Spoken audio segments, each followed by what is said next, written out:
What's up, everybody? The time has come for us to review the probably most divisive?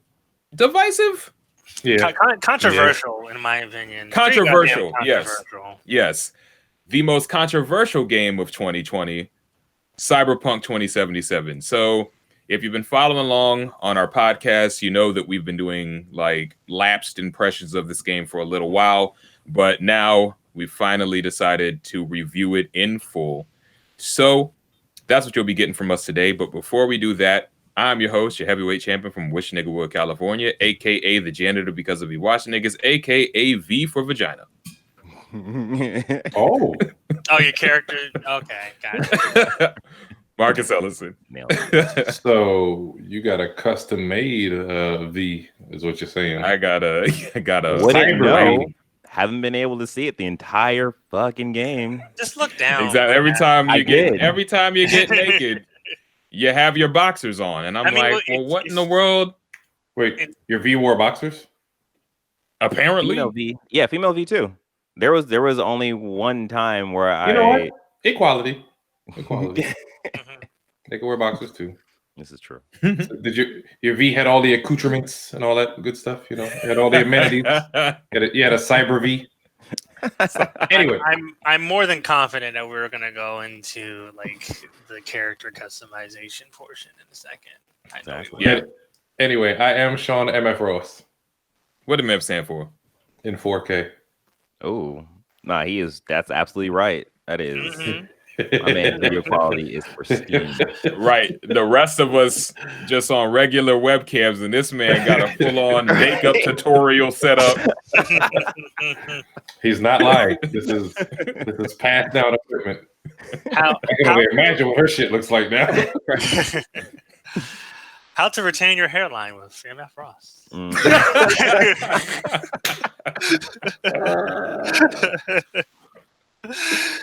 Star wipe. The more you know. It's your boy Jordan, aka JX Spot, aka Jordan of Raventhorpe. I like that. AKA the last voodoo boy. Okay. Last voodoo boy. That shit is upsetting. Because after I was done with them, there was no more. I walked up out of there. You're not wrong. And last up is your boy Low D, aka DJ, aka Tired as Fuck. You might be wondering how'd he end up in this place. I'll tell you. Did you know? I was up until 4 a.m. playing this goddamn game, trying to beat it for this review. Because you were playing Gundam from 8 to 12 a.m. So you did not. Oh shit! He was clocking you. I wish that was the case. I played Gundam. I don't think I even played Gundam. Did you know? I am probably going to lose out on my daily because of playing Cyberpunk last night. And oh no, if we can finish this by 2:30, I could probably finish my dailies. Anyways, the daily today was the daily every day. Recruit 3 child soldiers. That's what it is. And I get 3 coins for recruiting 3 child soldiers. I do those 3 goddamn coins. CRS. My man was texting people at 4:13 in the morning this morning.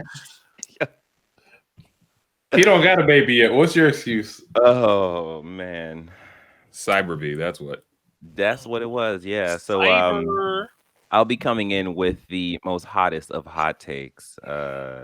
As much as I can remember. He was going to do that regardless.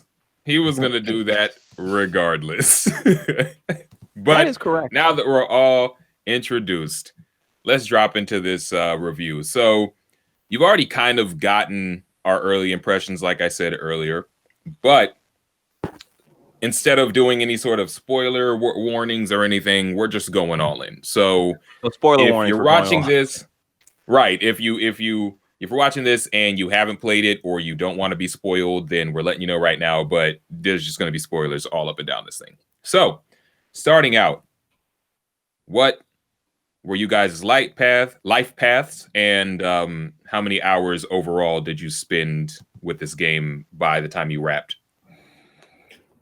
I could go first. I was a street kid.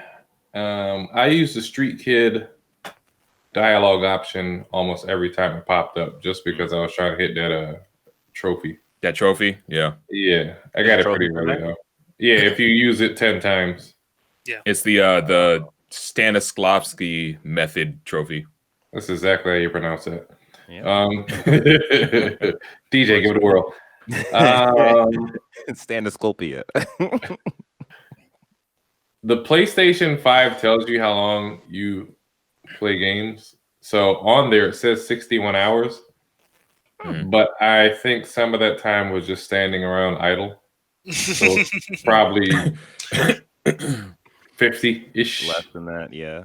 Yeah. Okay. I'd have to go back, but I already deleted the game off my hard drive. So I mean, Yikes. That's a DJ move, by the way, but I will accept it. But yeah, that was it for me. Okay. I played. I put 54 hours into this game, and also I played it on Series X. And I can't tell whether or not me being in the main menu changed the time or not. I don't think it did. It shouldn't. It shouldn't. I don't think. Yeah, that. so it was like 54 hours. And Where are you getting that time from? I'm getting time from the loading. When I choose to load a new file, like Okay, the top right of that okay. box gives you the total time associated with that Same. file. And also, I was a street kid. Okay. Marcus. I went street kid as well, and I clocked in at 67 hours overall. Wow, that is funny. So I went nomad, and I haven't. I'm in the last mission. I haven't beat it yet, but my in-game timer is at 75 hours. For a person who complained the most. I know you put the most into it. Confused, like, so Yeah, I don't know how you had that much time and No. did that few side missions. I know why. It became pretty evident that you were investing more in the side missions than I did. I think once I hit a certain point to which I'm like, I just want to finish this right now. Like, you went deep with it. You went pretty hard with it. Marcus saw my side mission list. First 5 hours. There was so many side missions that he didn't do. His first 5 hours was customizing his penis. This is true, and the way that it moved, because that's very important for me. Alexa. So what were you doing for 75 hours then if it wasn't the side missions? I'm glad that you He asked spent that 20 question. hours in the tutorial. He did spend a lot of time at the tutorial. I did that shit one time and I was up out of there. I spent maybe about like 3 hours in the tutorial. Okay. Interesting. Wow. Well, I mean, I literally spent 15 minutes. I realized what happened for me is that I spent a lot of time in the open world, just like fucking around, really. Yeah. Mm-hmm. And it was one of those things where, like, now that I look back on it, it's just like, yeah, there was a lot of time of me just walking around and shooting people and figuring out, oh, what's over here, what's over there, what's over here. With the bounty missions and stuff like that, the assault police missions. That and just like random thugs and stuff on the street just minding their own business, and I'm like, not today. I would run into random. You look suspicious. Random roadblocks, like you experience those random robots. Yeah. Those are weird. I never understood the reason behind those. Because fuck you, that's why. True. Pretty much. Oh my gosh. But all right. So let's get into some gameplay impressions then. Which build did you guys land on by the time you've kind of solidified your playing style? Starting with Sean. When you say build, you mean like those 5 things that you can level up? Yeah, like the 5, and then also just kind of like the weapons you gravitated toward, and your melee. Most likely like take out people. Right. I think I maxed out body. Body, yada, yada, yada, yada, yada, yada. Yeah, I was gonna let y'all do it. Really? I was just spending points just to fucking spend points. Sounds about right. I mainly level up body and hacking or quick hacks because they were like, because there were perks where if you overheat somebody and you did it from stealth, like you were undetected, it did like double damage or some shit. So I would do a combination of my tranquilizer rockets. That's still so ridiculous to Now me. that everyone is asleep, I can finally slit all their throats. Cyberpunk. Like I put away the melee shit altogether. I mean, there was no point. I either put them to sleep. I used my pistol, which was doing like ridiculous damage, headshots. And I think at one point, once I got the sniper rifle, I think it was called Overwatch. I was just highlighting people through walls and taking them out because that shit was doing ridiculous damage. 10,000, 20,000. I think the Overwatch was Pan Am's sniper rifle. Yeah. I mean, even before that, I found like a powerful sniper, but once I got that, I used that primarily. So yeah, pretty much putting people to sleep, pistol, the sniper rifle, or overheating people on the go. We'd be in mid battle, put you on overheat, focus on the next person. Yeah. Okay. Yeah. Okay. Jordan? My build at the beginning was heavily focused on intelligence. Then I moved over towards cool because some of the cool had a clear effect on various multipliers, whether you have stealth kills, headshots, and would improve your damage over time. And then I migrated again over to body because there are specific perks within there, like the annihilation perk, which is for light machine guns and shotguns, which I started using more. I don't know, I switched over from a stealth playthrough to a more like I can just kill everyone up in here playthrough because I was under the impression you was that nigga leaning up on the wall at the club with a gun in his waist. Dang on me. So I mean, I don't know. Like it's hard to tell which play style I enjoyed more. It just felt like when I did the stealth playthrough, I had more options once I got to the end of it. It felt like I was conserving resources. Like I was very stingy on my resource consumption, whether it be ammo or actual consumables. Hey, how often did y'all craft ammo? I never craft ammo. Yeah. I literally just had to craft sniper ammo like towards the end. That was literally like the last mission. And like if I'm not mistaken, crafting was heavily in technical skill. I believe the technical skill affected your crafting. And, crafting is so shit in this game, but I'll get to that. There's no point. Yeah, go ahead though. No, you're fine. I tried the long range play too with the sniper rifles, and I was like, there's very little opportunities to have a sniping perch in this game. Like I'm not gonna snipe down a hallway. You want to be sniping from a far distance. Well, I mean, you didn't have to snipe down the hallway though, because you could shoot through walls. That too. Yeah, if you had the power sniper. Yeah. What I did not like is that you could not hold your breath to like steady. Yeah, sniper rifle that was super frustrating, especially in a world where cybernetics is just a commonplace thing. It's like there's no cybernetics just to stop my. I can't just lock down here like a Gundam and shit. Just fucking. Yeah, exactly. Why did you say that word, Sean? But one thing I did enjoy doing was hacking the cameras from outside and just short circuiting, knocking people out, blowing stuff up via camera the whole time. That was a pretty enjoyable experience. So at the end of it, I was probably a blend between cool, intelligence, and body. Okay.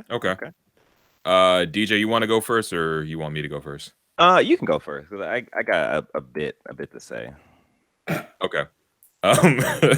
So the build that I landed on was kind of a bruiser, brute force build. At first, I was trying to do stealth more, but then I realized why. Also, because of the character that I was kind of going as, or the V that I was trying to build, it just didn't make sense for me to be stealthy because I was this like street kid, and it just didn't seem right.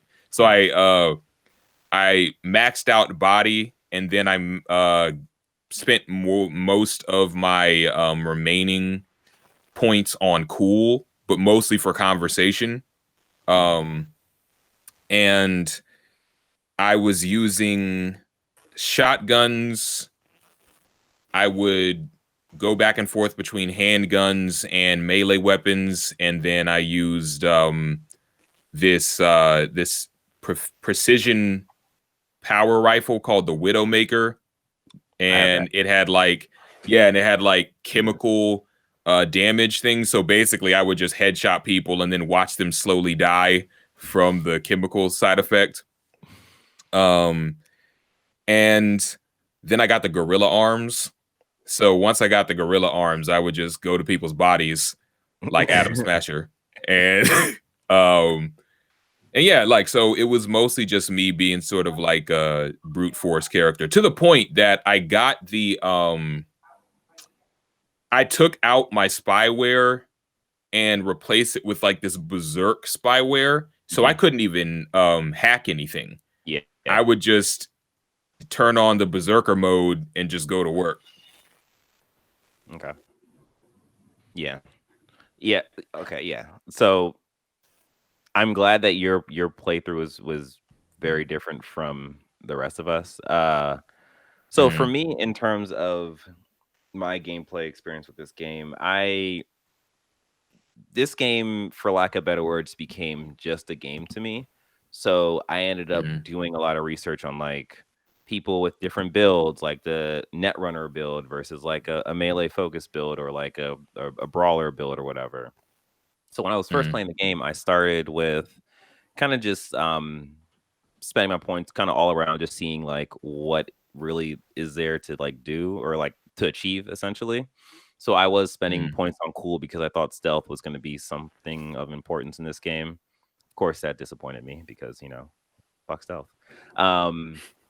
So I ended up around focusing on the technical tree and the intelligence tree. So technical was for like crafting and grenades and stuff, and then intelligence was for quick hacking. So I ended up becoming like a pretty just like efficient net runner. So my as Sean was saying, his go-to combo was like overheat some person and shoot another person.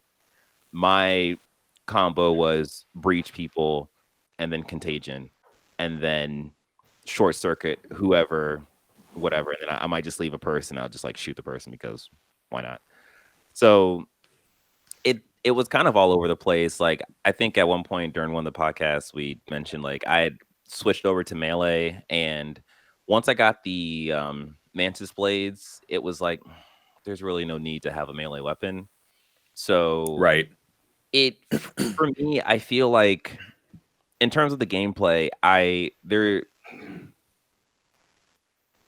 like halfway through the game, it stopped feeling fun.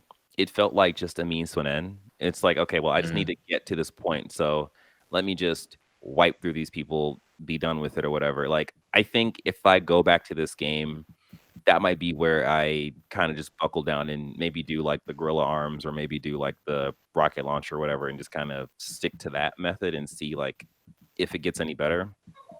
But yeah, like overall, I was very much so just I'm just gonna hack these people. Like it got to the point where I think Marcus, you saw like I was in the car and I saw people, and I just kind of contagion people and just kind of keep moving with my business. They like died off. Yeah, drive-by DJ. Yeah.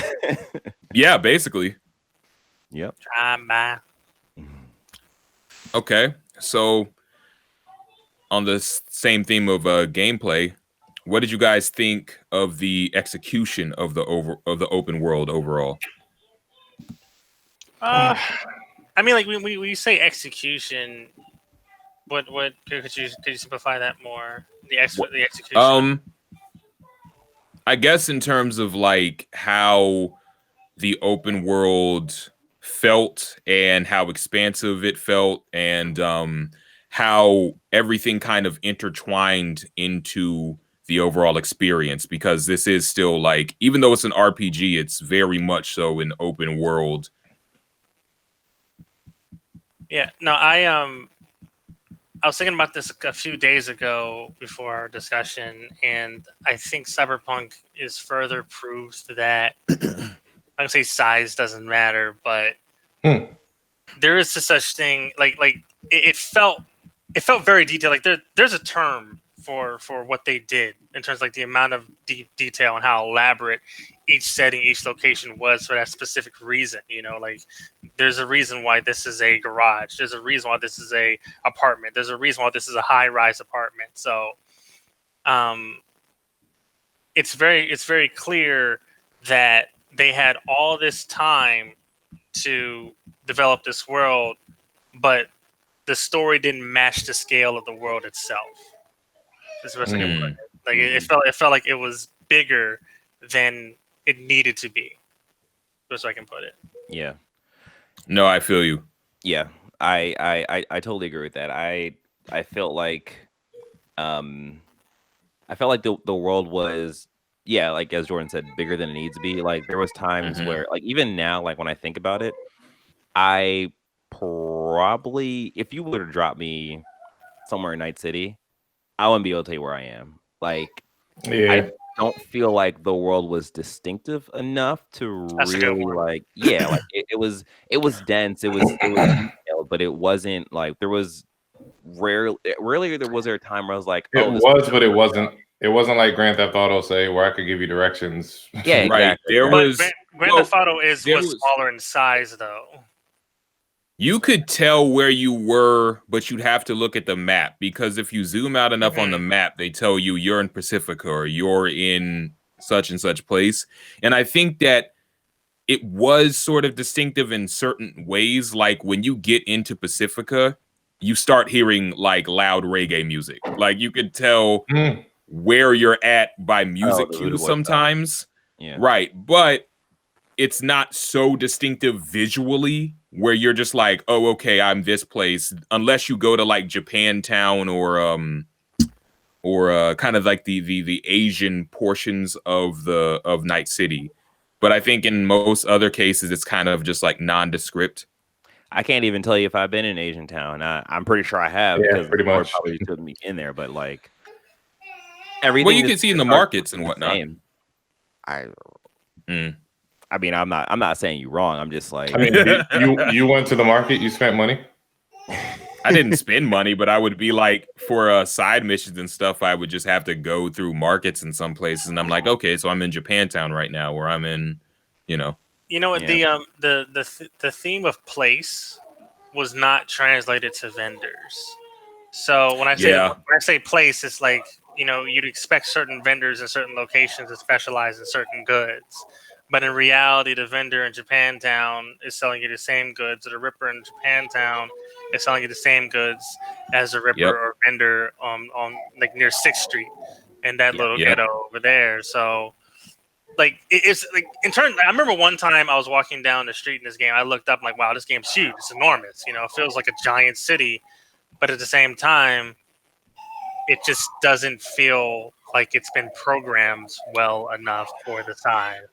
Yeah, you don't utilize, like the game doesn't have your character utilize like the verticality of the city often. So yeah, there was definite moments where I would be riding around in someone else's car, or I'd just be driving down the street, and I'd be kind of like in awe of the scale of the game in terms of like the what is it? The building size and everything, and I'm just like, wow, this is really impressive, when the game isn't crashing. But at the same time, you're also just like you guys were saying, it's like, but when you look at how it's all being implemented into my journey as a character and the gameplay itself, it's like, did it need to be like this? Because it doesn't seem, I feel like I'm looking at all this expansiveness, but I don't really have a lot of run-ins with here's the thing. Note. There are areas that are made for specific moments, like specific moments, like set pieces and stuff. Yeah, but rarely are you ever returning to those locations. It's Right. like there's a lot of locations. Like there's like you have the Cloud 9 or whatever that bar place was. You have various apartments. You have like various garages. You have like there's clear specific areas and locations within this game. But once you would never return. Yeah, you're not going back there. And there's been times in which I would drive near there and would still see the dead bodies I left like 3-5 days ago. Like, That's some next chilling gen shit there. right there because I see no dead body. I'm like, what's up with Nice City's morgue? Does anyone want to call this in? I know his body stink. There are a bunch of Nah, animals. you got to be able to afford the what is it, the cleanup crew. Oh, Max check yeah, or whatever. Right. Yeah. You if you can't afford that, then you just gonna be rotting on the side of the road. I mean, you know what? Thematically, it does make sense, but still, it's like, okay, it's been 5 days. At least let them phase out the world. Right. Yeah. No, that is cool from a next gen perspective. If like you just murk these people and their body's still there, nobody cleans it up. I'm like, that's an impressive amount of processing power right They there. still have a bounce back on their person. I can loot. So in terms of the open world for me, like as I had said earlier, like I spent a lot of time in the open world, and I think if I were to sum it up in one word, it's boring. Potatoes. Potatoes? What? What'd you say? I said potatoes. That's one word potatoes. you need to sum it up. Potatoes. Yeah, okay, that works too. Yeah, like it. Don't you disrespect potatoes like that? Very, very filling, but not as nutritious. Exactly. Like they give you things to do, but there's a lot of elements that are just there, but not really given any love or effort to. Like the whole cop thing is. Yeah. Why is this even in here? Like I see why they did it, but it's just like yeah, put no time into this because it's a stupid system. Like I was gonna say, yeah, the police officers. Yeah. Like one of my. Sorry, go ahead. Okay, so the whole like illegal activity menu that pops up, and it's the same goddamn menu every time that it happens, even though you're in the middle of seeing people that are obviously bad people. So like that bugs me because it's just like it's one of those things where the game's telling you that you're doing something illegal that 5 minutes ago you were doing those like perfectly fine or perfectly normal. Yep. And it's like okay, so you're saying that there'll be some times which you discharge a weapon in the open world. Not even discharge, just aim. Like I would I'd be aiming at a like enemy with like the little icon over its head, and it would pop up. And then say, like that is something within the gameplay that's not thoroughly explained to you what is legal activity or not, or maybe the programming just isn't there to help you differentiate. Yeah. One of my least favorite aspects of the gameplay is the way that they implement how fixers start giving you jobs out of nowhere. When you just get to a question mark or something like that, then they might call you up, but sometimes it's not always them. Like I was driving on the street and I got a call, and I'm like, "How the fuck did you know I was here? Who are you? Who are you people? Like you just get into the open world." Like that's big government at work.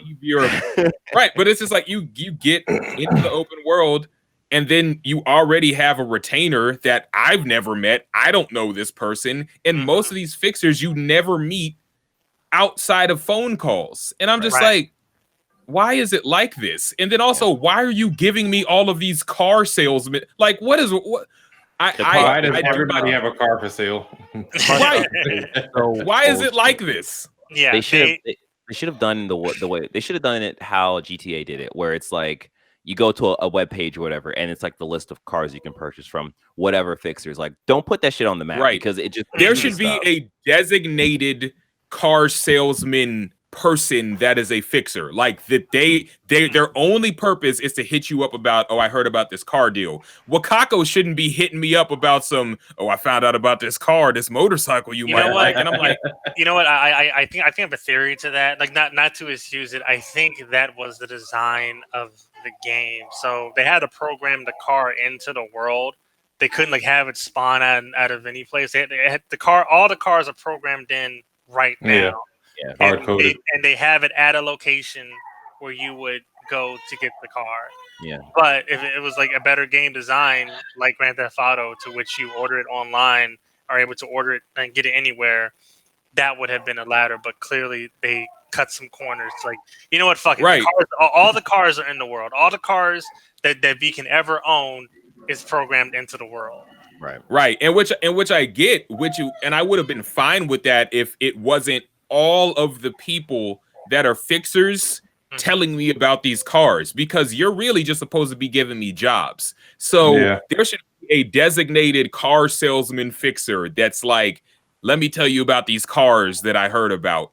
And also, I don't like the fact that most of these people that are fixers, you never really interact with, like, in a meaningful way. And so I just there's these faceless people giving me jobs, and I'm like, yeah, out of all why of am them, I doing this for you people? out of all of them, Yeah. you have the majority of interactions with Wakako and Yeah. The one Dakota from the Nomad. She had various missions that led to her fixed location, and also Right. Riaz too. Riaz had a few missions that were fixed to their location. That you Real didn't quick. try to first.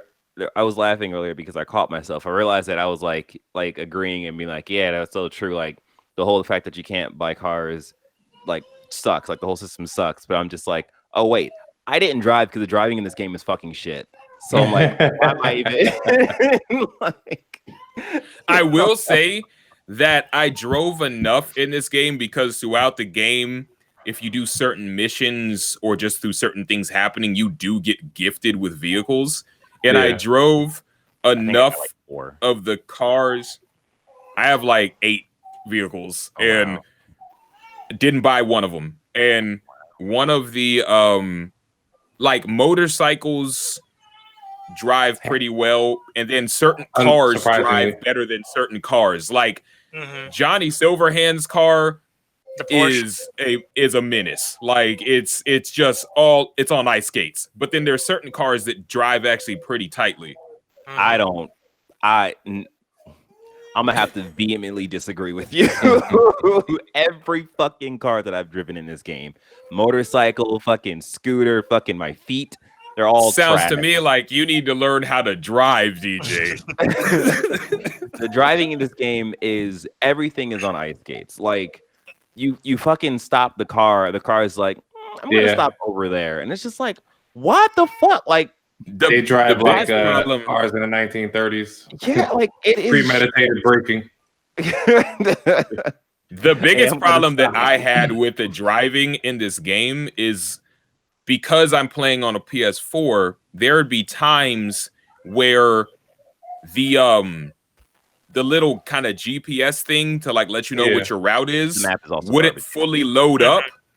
So I would think that I would need to still go straight, but then I needed to make a turn, but it didn't load up to tell me that I needed to make a turn. So I would end up running into a wall because they didn't tell me that I needed to turn. You know the map is like it's zoomed in a little too much and easily pulled out so you can actually see the turn coming before you're like right there. It wasn't so much the map was not loading up, but the ratio of it was not helpful. So I would be zooming past turns and having to turn back around.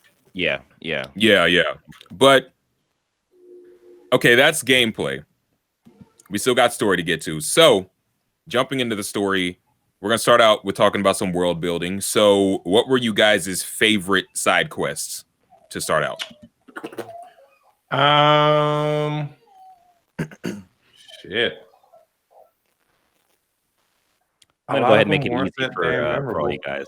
I don't really have a favorite side quest, as Sean just said. It's not that memorable. So maybe the Delamain stuff where you were like helping him with his children, or beep beep motherfucker. Yeah, that was pretty much it. That was fine. There's nothing that wait, y'all really didn't have out to you. No, I did. The one I appreciated the most was with the detective. Him trying River? River. I was about to call him Ross, but yeah, River.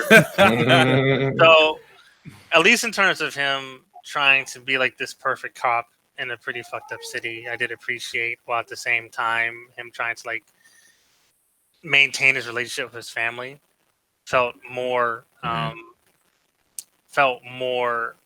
substantive. But also his story was very dark too, because his nephew was his nephew was essentially kidnapped, trafficked, and was about to be murdered if he didn't get there in time.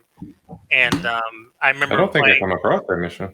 Yeah, like playing those flashbacks with like the eye of the killer, was like that was a pretty dark and messed up story that still left some impressions on me. So like there were some pretty solid moments. That was one of them. Real quick, did y'all do the crucifix mission?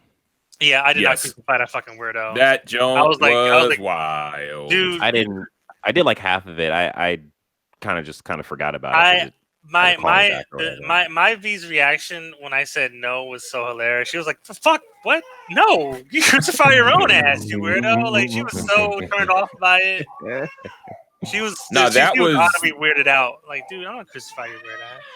That was a wild side mission. Actually, I have several side missions that I really, really liked in this game. I feel like in terms of a side, like the variety of side missions, I think that's one of the places where this game kind of shined, especially when you kind of get into the latter portions of certain side characters' arcs. Like I love the side mission to close out Judy's arc, where you go on this. So the underwater one.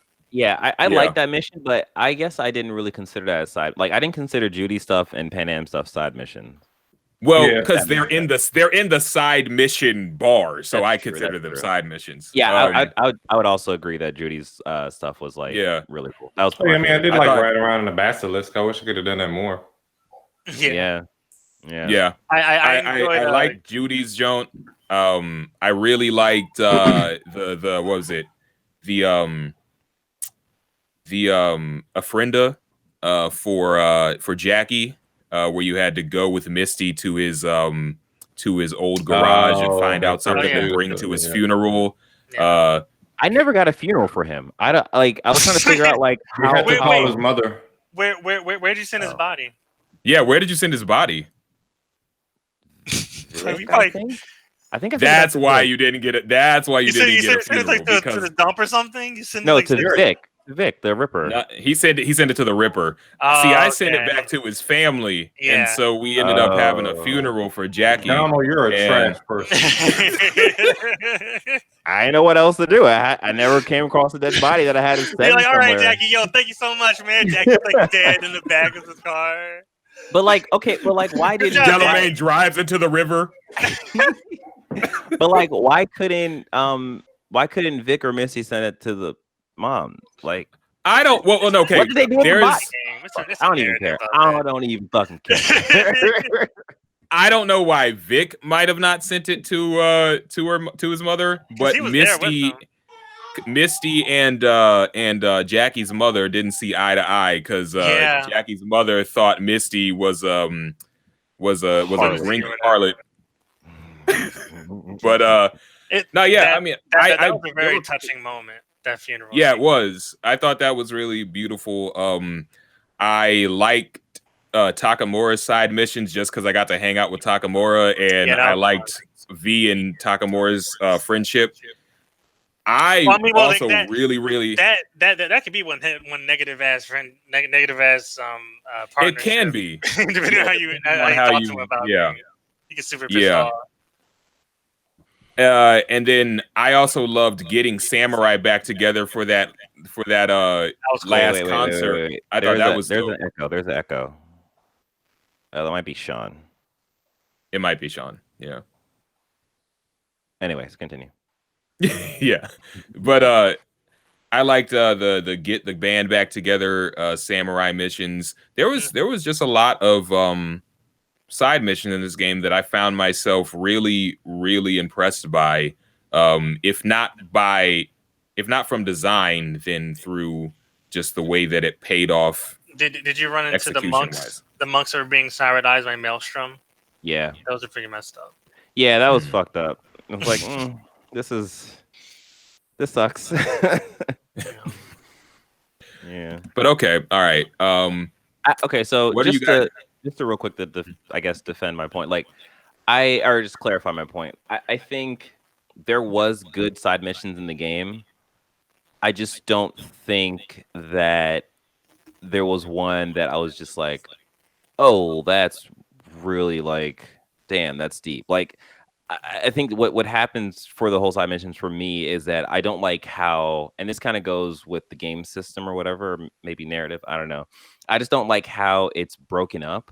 So it's like, oh, you just did one part of it. Well, wait, you have to wait to get another call, and it's just like when I get the call, like I'm into things, or like I might get the call already talking to someone, and it's like, what the fuck? Like, I think that CD Projekt Red was attempting to make this game as organic as possible, but they still had very rigid story structure. Yeah, so it was difficult to be an organic open-ended story experience. Like it was a pretty closed, narrative, which I'm like, it was a choice. They could have allowed it to be open-ended, but they were like, you ain't got enough time. Yeah.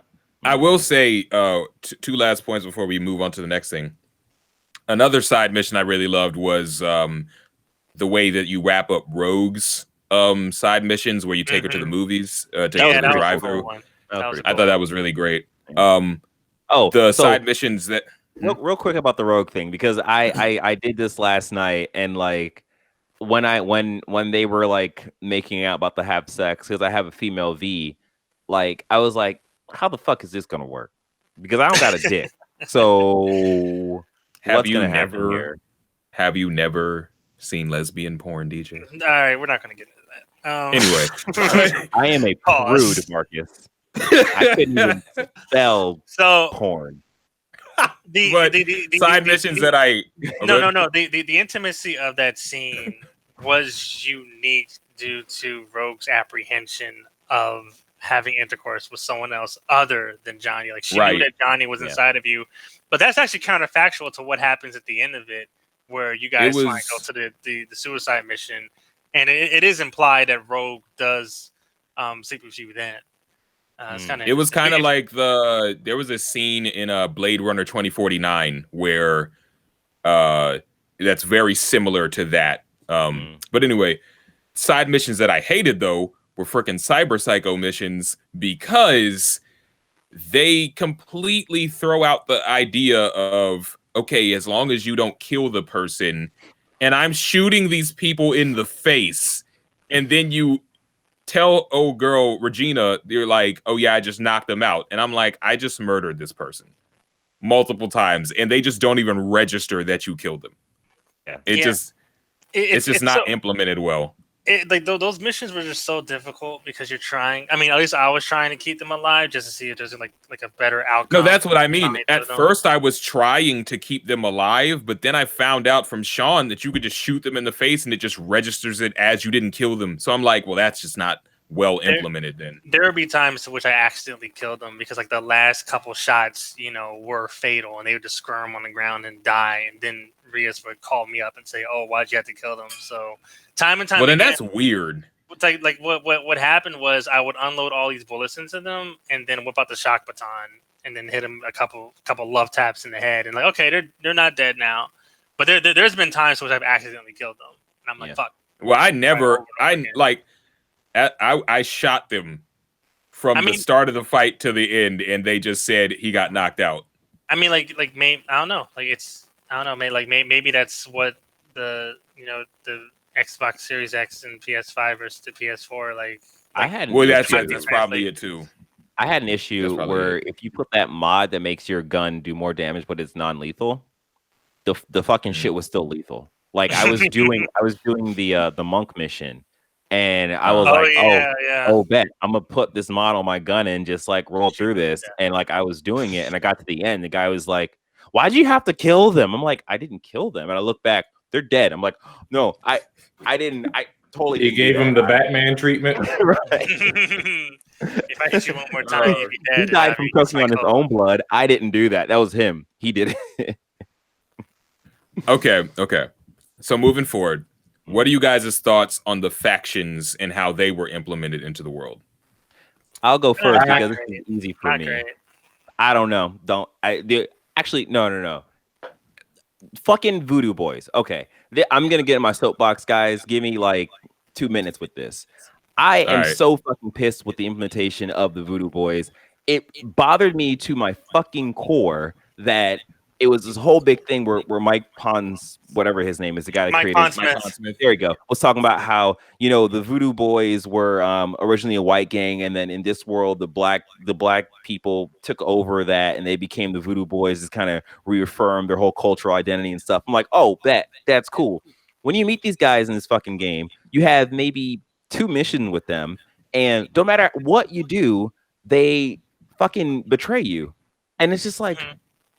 This is what this whole thing amounted to. Like, Well, You're an like, outsider. They're your enemy, like regardless. that's It's I'm like that's bullshit. that's the lore of the game themselves. And Johnny Silverhands kind of alluded to there's no reason why they would treat you any differently. Or I think it was someone else. Maybe it was Evelyn or Judy who was talking about the Voodoo Boys, just how they have their own means, and their reputation is stay away from us. Like, we were handling our shit.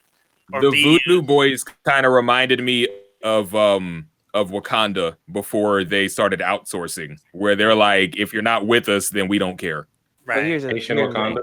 That's completely fine. But in my eyes, I think I'm looking at this in terms of a representation thing, where this is a Caribbean gang. And we honestly, this is probably the first time I can really think of like Caribbean, like really, really good Caribbean like representation. You wanted them to be the protagonist of the story? Not even being the protagonist. Like, I don't like that it ended with there was that it was fixed. No point. Yeah, there was no choice in the matter. Like, they were going to betray you regardless. Well, and I think that leads to the earlier point of this game not being as organic as we thought it would be. Like, it was a pretty rigid design of that gang, and every gang has a pretty rigid design. Even 6th Street gang is pretty rigid. Even the Tiger Claw, like, there's I no don't remember restricting running of into anybody else other than the Voodoo Boys. Sorry, what? Really? I don't remember running into. It wasn't clear. Not even Arasaka? I will say Other than Arasaka, but I ain't consider them a gang. That was a whole fucking. It's a gang. Tiger Claw had a pretty distinct. But even visual Tiger and Claw history. is bullshit, because you would talk to Wako, whatever her name is. Wakako. She wasn't a leader to Tiger Claw. She was just a fixture within Tiger Claw's district. She wasn't leader to Tiger Claw. Yeah, but I mean, she was still part of it. Like, there's no.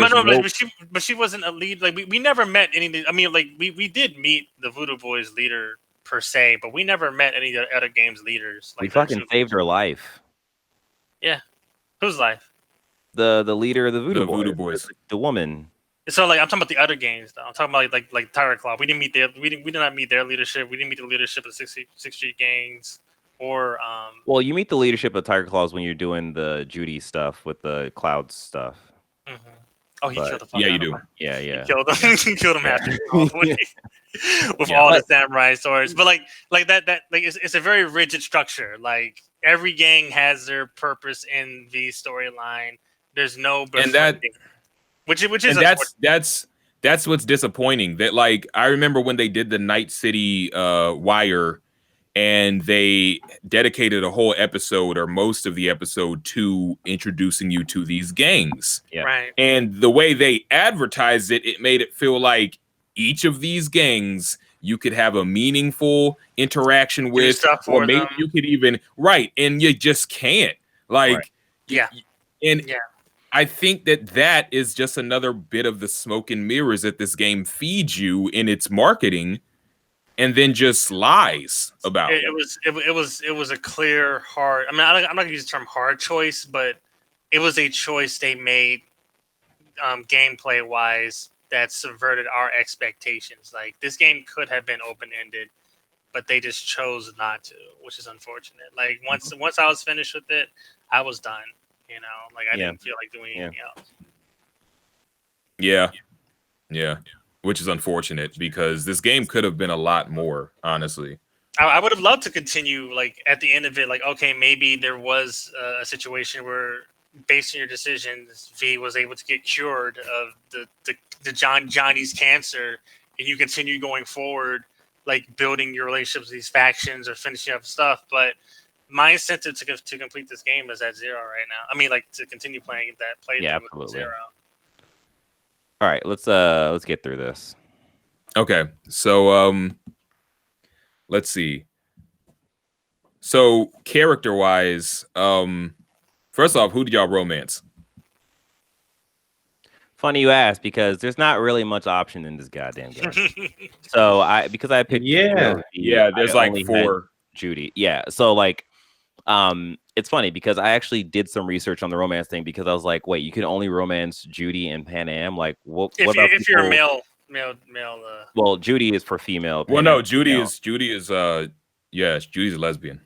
Yeah. Well, you also can romance River. Yeah. is Wait, and it's funny because I'm at the end of this game and I'm like, who the fuck is River? Like I've never met this River guy, and like River's that's what you get for not doing any of the side missions. That's the thing. It's like you can only find the male fucking option if you're doing a side mission. Like he's not even part of the main mission. Like, but you can't romance Judy as a male. No, you can't. But also you run Carrie, into Pan Am, though. Carrie is for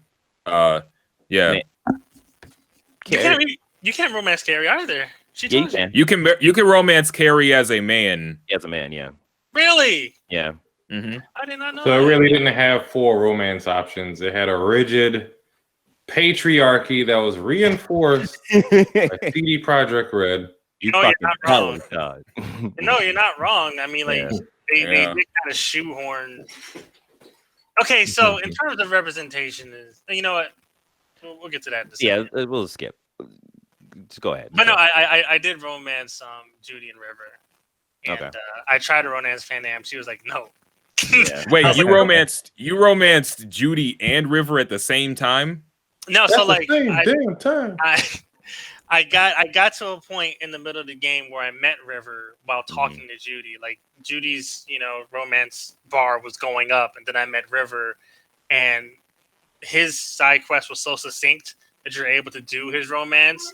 At the end of it, River would ask, like, would you like to be in a relationship? And I was like, nah, I'm good.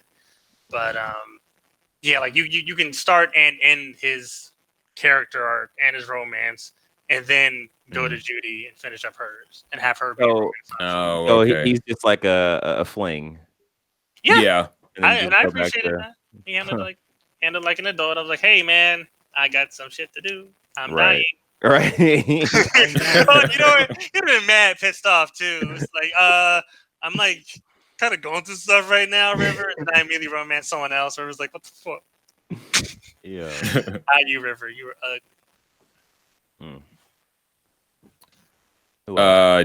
Pan Am.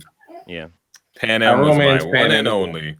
I tried to get if it was between Judy and Pan Am, it would totally been Pan Am.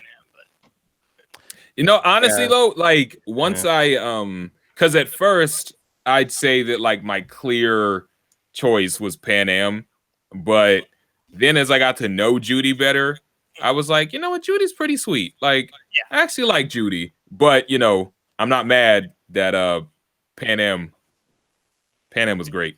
Well, ride or die. I will say real quick that like out of all the glitches and all the bugs that I experienced in Cyberpunk 2077, I will give CD Projekt Red props for making sure the sex scene at the end with Judy, at least on my experience, went through without any hitches. And I was like, good job. I mean, like, this literally goes back to our last point about the gangs. Because, like, and I think if a different developer had handled this title, there would have been like, okay, you can romance anyone. You can romance anyone, anything, whether or not be this character or that character. But they had a very rigid story structure for each one of these characters. Like this character is a cisgendered woman. This character is a cisgendered man. This character is a lesbian woman. The thing is, man, so. Even outside of just the romance, it was kind of frustrating that it kind of didn't feel like you could have a meaningful relationship with a lot of these characters. Like not even just romance, like that you couldn't get to know these people better because they just had these predetermined narratives. Like I would have liked to get to know Evelyn Parker better, but no, what happened was going to happen. Her destiny was right, exactly. And it's just like, go ahead. No, go ahead. Finish. I was just going to say for this game to be marketed as this expansive experience where your choices matter, it didn't feel like a lot of your choices did, because they were going to end up where they're going to end up regardless. I would have loved to be able to save Evelyn. I would have loved to be able to stop certain things from happening, but you just can't. So their storyboard was ironclad. Their storyboard is like, this was going to happen here, then, and there. And they needed to work with Telltales. True that. True. I mean, like this. It was just now they need to work with BioWare. Yeah, like it was just a very close experience, story wise. So no, they need to work with David Cage, because David Cage does a lot of trash things, but you can't say that his choices don't matter in these games. You can't say that. I followed that guide to Romance Pan Am rigidly. Oh, really? And you get this trash ass green filtered sex scene inside of a tank. I was so upset. Look, I'm sorry. What was happening in the scene was pretty dope, because you guys are both linked up to this to the tank, and so like you're feeling what each other's feeling, and it's enhanced. So the idea of what's happening is dope. That sounds like some liberal market, and I don't support it. Look, I'm not saying I wanted this to be a smack this green filter on. Oh, you wanted to hear the cheeks clapping, and you just. I'm not saying I wanted Jenna Jameson's Real Sex 3D. I'm just you want to get grapefruited. You want to get grapefruited, Sean. I'm just saying I don't feel like my $60 was well spent. That's all I'm saying. So y'all are saying I'm sorry, Sean, about Claire was able to be romanced by male V. Claire? No, I said Carrie. Carrie, okay. From Samurai. Yeah. But okay. Who were y'all's favorite characters, and then we'll go on to kind of the ending and wrapping it up. I'll go first. Judy or Pan Am, because that's what the game gave me. Takamura and Pan Am for me. I would say, surprisingly, Johnny. He was very effective at me disliking him at the middle part. Like I had a visceral feeling towards him and his goals, but at the very end of it, when we were talking to each other about the experience so far, solidified, like, you know what, you were shit the most part of the time, and I understand your anger and toxicity. At the same time, I appreciate it. Yeah, there's just some good moments between Myvi and Johnny that I appreciated. And the second place would be Jude. Okay. For me, it was Takamura, Pan Am, Judy, like I actually liked a lot of the characters in this game. I liked Myvi too. And I really grew to like Johnny a lot as well. I think that a lot of issues that I had with anybody's characters in this game came down to the way that they implemented the dialogue sometimes. Sometimes the dialogue in this game was bad. And then also there'd be weird, like the takes that they picked would be weird in terms of like they would have, like, especially with V, where they'd have him or her talking more of a somber tone, and then the next line of dialogue is way more upbeat, and it's just like, well, that was a weird tone shift. But nah, so they overall, suffer from that LA Noir voice actor. Yep. Where they had just a lot of sound files and just put them in weird places. I'm glad that you two like Johnny, because he, from the start, I was just like, I don't like this. I feel bad for saying this because I love Keanu Reeves, but I don't think he should have been Johnny Silverhand. I just his performance for me, it just wasn't solid enough where like Johnny would be saying some shit. I'm just like, can we wrap this up? Like, I think with Johnny not working. No, go ahead. He probably felt the same way. There's a lot of shit to record. I wouldn't. And he's not a professional voice actor. I mean, it's weird. I mean, I appreciated Johnny's delivery. That was my take. At least Keanu Reeves' delivery of Johnny, it did feel more rugged. I don't know. If I think in certain places, Keanu killed it as Johnny, and then in other places, it came off as a little rigid. But I also feel like that is because they did so many takes in a lot of different ways. Yeah. And like I said, some of the dialogue is bad. Like there was moments where I was like, Mm-hmm. I don't think anybody could have made this sound good because some of that dialogue was straight up trash. But one last thing to say before we jump. Mhm. The other thing that I had, the other issue I had with Johnny was I felt like this game was trying to be cool, and because I felt that like, okay, this is the intention of this game, it just didn't work for me. So there was a lot of times where like Rocky Boy Johnny was being Rocky or Rocker Boy or whatever. I'm just like, this is fucking stupid. Well, like, like, you know, I think that this is what like 40-year-olds think Right. cool is now, and it's just like, nah, man, this is bullshit. But I understand like he's like super old or whatever, but it's still just like, nah, Well, man. I think that was the aesthetic of what they were going for. Like, I'm not trying to say Johnny's aesthetic is without him being cool. Like, I don't think within our reality it wouldn't be cool, but within the reality of Cyberpunk 2077, like he was playing this, like I don't even think rocker boy. After spending so much time with Johnny, I don't even think that he was supposed to be viewed as cool, because if you look at everybody else's reaction to him, like he had a certain rock star charisma. But like, first off, once we get to 2077, people don't even think about samurai like that anymore. Right. And then on top of that, like they were kind of popular, but they weren't like popular.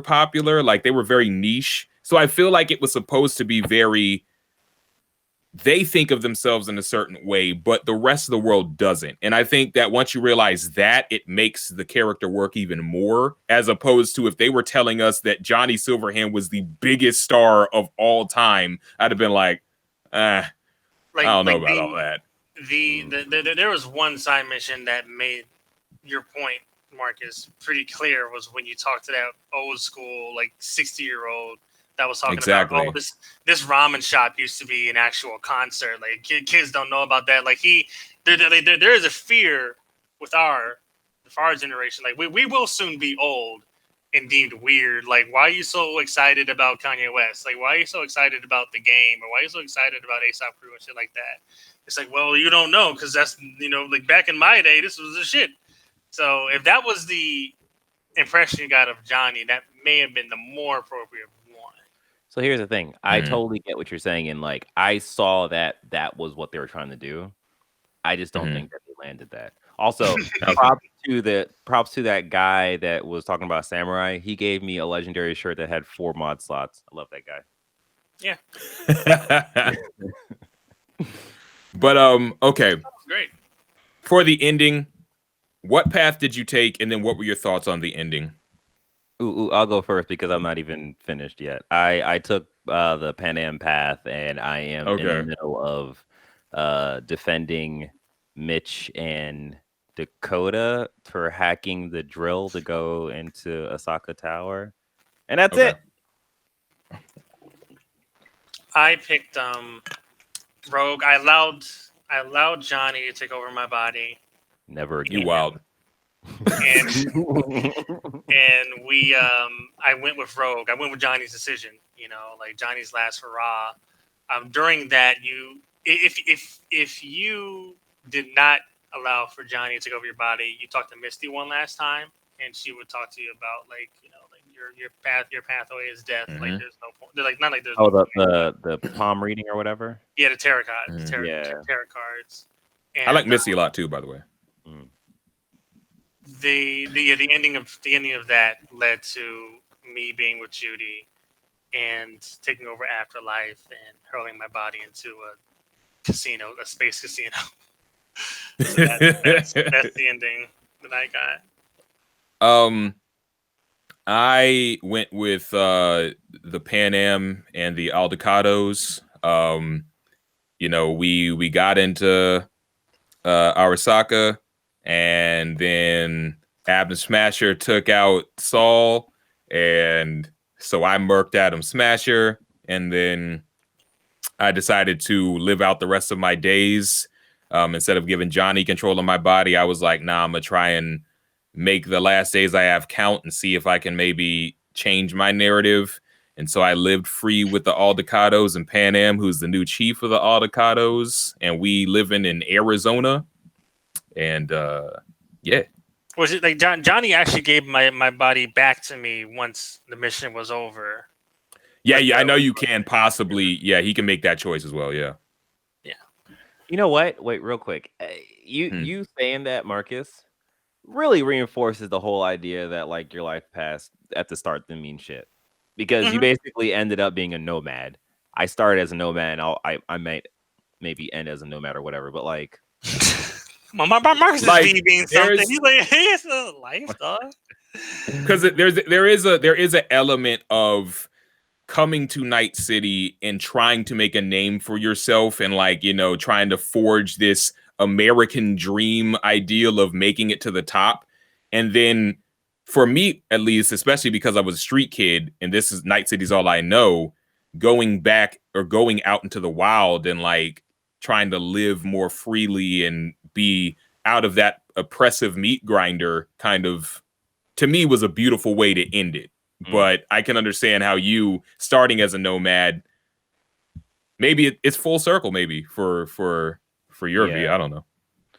I'll let you know.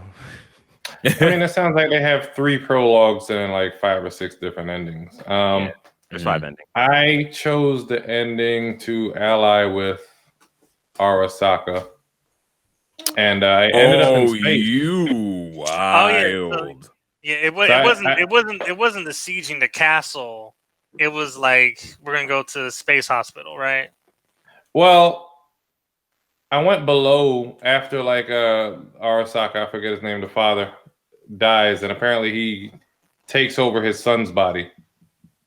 Then in order to cure me, they sent me to some space station, and they kept on doing a loop of tests where I think you did this shit like 20 times, where they were trying to, I guess, calibrate how well your body took to the treatment. And then apparently the treatment didn't even work. So it was, you had the choice of either dying or preserving your engram in the cyberspace until they find a suitable body for you to be reinserted into. Yeah.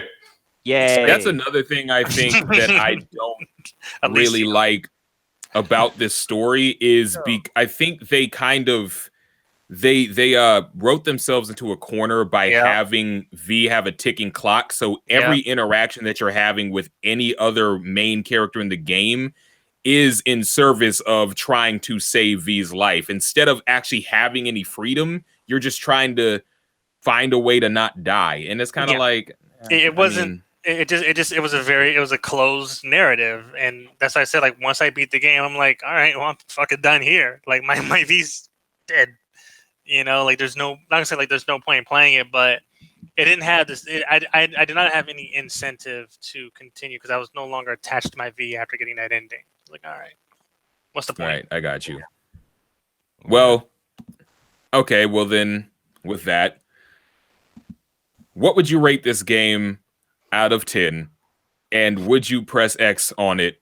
DJ, go ahead.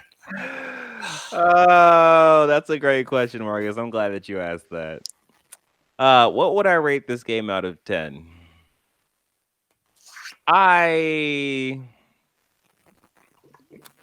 If the game wasn't as huge as it was and it didn't have the bugs as it does, I would probably give this game about a 7.5. But taking everything, all my experiences, all the internet's experiences, and just what I was presented with this game, I am at like a 6.5. And would I press X on this game? No, I would not.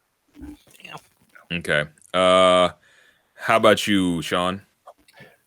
I can see how this game will be a 10 for some people, or a high score game. I'm going to go with around what DJ said, between a 6 and a 7. It is entertaining, but it is also tedious to play. There's just a lot to sort through. I understand it's an RPG, right? But This shit's just like super tedious to play. The driving is unsatisfying. There are some genuinely enjoyable parts, but I'd pick this up on sale. Or I don't even know what bug fixes they could implement to make this more enjoyable to play. I'd rather play Grand Theft Auto or some type of shit or something. Shit, I'm playing Assassin's Creed. I'm enjoying that a little bit more as far as the story beats and like the side missions that they throw at you. Right. Real quick. I literally had this this whole thought come to me, and I wanted to save it for the cast. And playing this game made me realize how great of a game Red Dead Redemption 2 was. Interesting. Yeah, like going back and realizing like that was an open world, like that was really deep in narrative, but it wasn't an RPG though. It was kind of like you role play, like an action. Hey, you had the fucking slow walk in that camp. You role played, goddamn it. All right, sure. I hate that. I hated that so much. But I mean, no, like, okay. I mean, Red Dead was as much of an RPG as this is, and Assassin's Creed. I mean, like, if you thought Red Dead was an RPG, the Grand Theft Auto 5. I wouldn't say Red Dead's as much of an RPG as this one is because you don't level at up least anything. Assassin's Creed. You well, did? Yeah. I could have swore you did. No, in Red Dead, no. I mean, you upgrade your horse. You could level up your shape up in that game. Get some. What about you, Jordan? At one time, I gave this game a 9. Yes, you I did. remember that. Since since then, you know, like the further away I got from it, and all the other experiences, all the other games here's the thing about like initial impressions and first take in terms of review and second take, like being second take and almost being 2 weeks since I've beaten it, I'm at like a 8.5 because when I would turn it on again, I'd be like, you know what? I don't have that incentive to continue, you know, the story going into the side missions.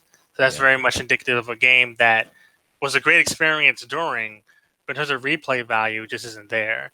So between an 8 and 8.5, and disclose wise, I am playing this on an Xbox Series X, so I'm going to give it a press A to start. Nah, see what he did there. Don't you ever do that again. Press A to start. The only way to start is to press A. A as in I accept. X as in I, right?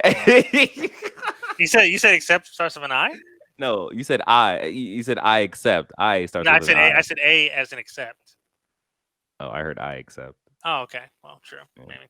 Okay. Crazy ass. And for me, I'm pretty much with DJ and Sean in terms of giving this game like a 6 or 7, because this game is a game that I found enjoyment in, especially once I kind of fell into the loop of it, and really the game started to sing to me as I got more into the side quest aspect of it. But it's also a game that fundamentally lied to people. It's a game that is not nearly as deep as it advertised itself to be, or as I think it wanted to be. And it's a game that I kind of look at as wasted potential or you know, false advertising. You know, there is enjoyment to be had, but ultimately it's a fumble, and a fumble that I think CD Projekt Red is going to have a hard time bouncing back from. And what I press X on this,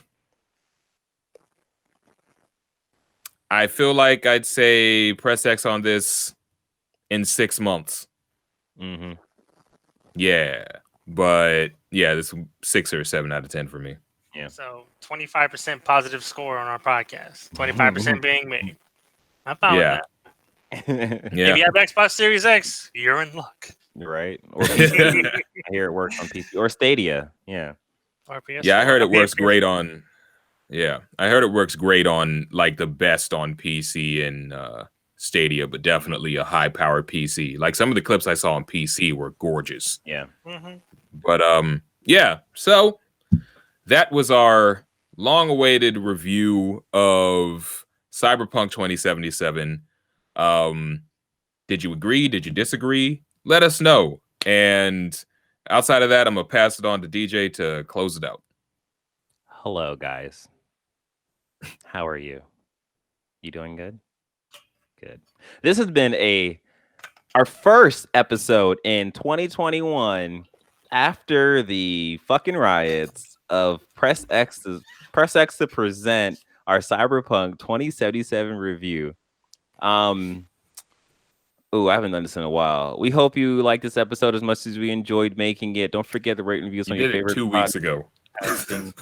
That was a long fucking time, okay? Okay. That was a whole year ago. That was last year, Marcus. Shit, All right. man, I'm a completely different person now, Marcus. I got Are you banged. though? Anyways, we hope you enjoyed this episode as much as we enjoy making it. Don't forget to rate and reviews on your favorite podcasting apps. Also, YouTube, like and subscribe. I'm gonna go ahead and just throw everything you do helps us, gets us closer to the new Tesla that we all want. In case you missed any of this, you can find all details and more on our website at pressx2start.com. Nailed it. Don't forget that it's a new year. Same shit though. And Donald Trump's a fucking terrorist. Yeah.